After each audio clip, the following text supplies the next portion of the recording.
એક મોટું જંગલ હતું. જંગલનો રાજા સિંહ.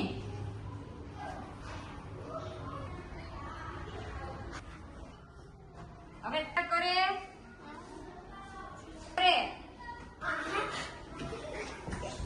ભરપેટ જમે અને બાકી વધ્યું હોય એ શિયાળ ખાય. શિયાળને મજા આવી ગઈ. કશું કરવાનું નહીં તો પણ જમવાનું મળી જાય.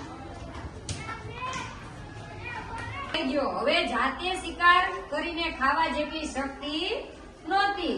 સિંહ અને શિયાળ 3-4 દિવસથી ભૂખ્યા હતા. એક દિવસ શિયાળે જોયું કે દૂરથી એક સસલો આવતો હતો.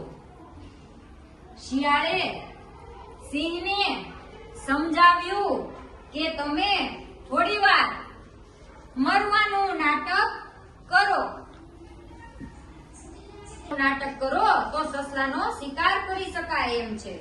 શિયાળની વાત માનીને સિંહ હલ્યા ચાલ્યા વગર પડી રહ્યો. શિયાળે તો ખોટું રોતું જાય અને સિંહ ઉપર સૂકા પાંદડા નાખતું જાય. સસલાએ આવીને પૂછ્યું,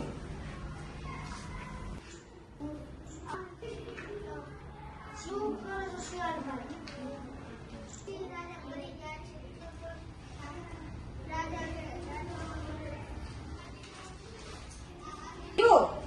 મરેલા સિંહ માટે શિયાળ ભાઈ દુખી થાય એવા નથી.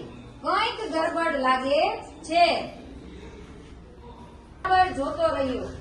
થોડી વાર વિચારે મોટેથી બોલ્યો, તમારી કંઈક ભૂલ થાય છે. શિયાળ ગુસ્સાથી સૂતેલા સિંહને જોતું રહ્યું. સિંહ મરી જાય તો એનું શરીર અક્કડ થઈ જાય, પણ શિયાળભાઈ એની પૂંછડી તો હલે હો. સિંહે આ વાત સાંભળી એટલે તુરંત જ પૂંછડી હલાવી.